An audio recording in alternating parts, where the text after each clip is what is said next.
All right, today we're really tackle a question that's right at the very heart of the Christian faith. It's a question most of us feel like we have a handle on, but what if there's more to it? What if there are depths we just haven't seen before? So what is the gospel? You know, it sounds so simple, right? Almost like a question for a beginner. But the truth is, the answer is, well, it's both. It's incredibly simple, and at the same time, unbelievably complex. Let's start right there, with that very tension. And this really is the central paradox, isn't it? On the one hand, the gospel is a truth so straightforward that a child can believe it and be saved. But on the other hand, it's a mystery so deep that it fascinates angels and has kept theologians busy for centuries. It's that depth that we're really going to dive into today. Okay, so to get started, let's just look at how we usually answer this question. There are about 4 common ways we tend to explain the gospel, and look, every single one of them is good and valuable. So you've got the Sunday school answer, John 3:16. Then there's what you might call the evangelist answer, which is often laid out as the Romans Road. You've also got the historical answer, pulled right from 1 Corinthians 15, which really zeroes in on Christ's death and resurrection.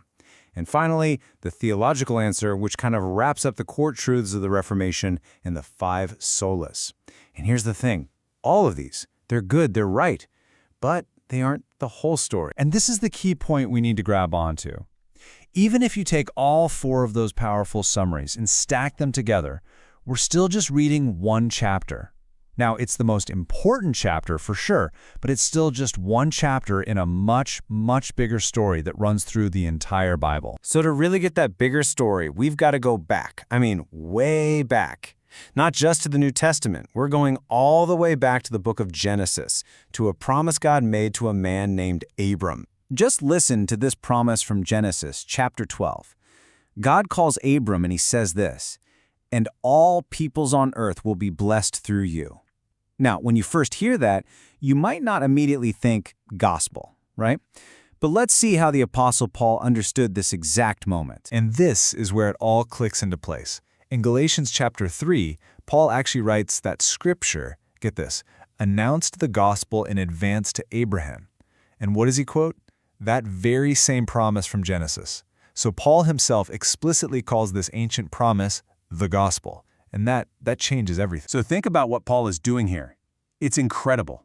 He's taking 3 huge, massive ideas and weaving them together. The gospel itself, the concept that all people, Gentiles included, are justified by faith, and that ancient promise that all nations would be blessed through Abraham. What this means is that the good news was never meant for just one group of people. Its scope has been global from the absolute beginning. Okay, so if the gospel was announced all the way back with Abraham, what does that do to our understanding of the whole Bible? Well, it reveals this single unfolding plan for the whole world, a plan of salvation. This timeline really lays out that grand story. In Genesis 11, at Babel, you see humanity scattered.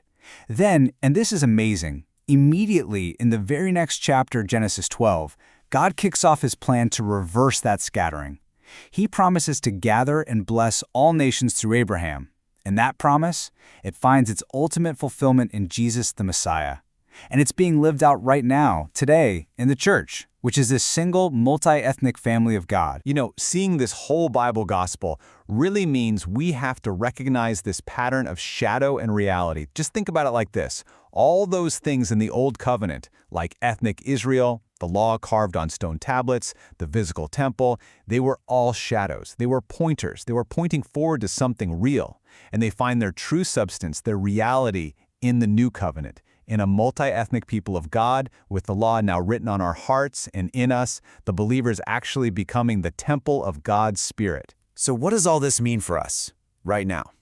This whole Bible perspective, it takes our typical view of the gospel and just blows it wide open. So often, we talk about the gospel in really individual terms, don't we? It's about my sin, my salvation.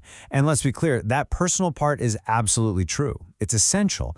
But the whole Bible gospel is just so much bigger than that. It's a global gospel. It's focused on God's huge, history-spanning plan to reclaim and bless all the nations and make them one people for His glory. And what's so amazing about this is that the good news is so much bigger than just me. It's bigger than just you. It's this magnificent story of God's plan to undo the curse of Babel, to create one new, unified humanity out of the beautiful diversity of every single tribe and language and nation on this earth.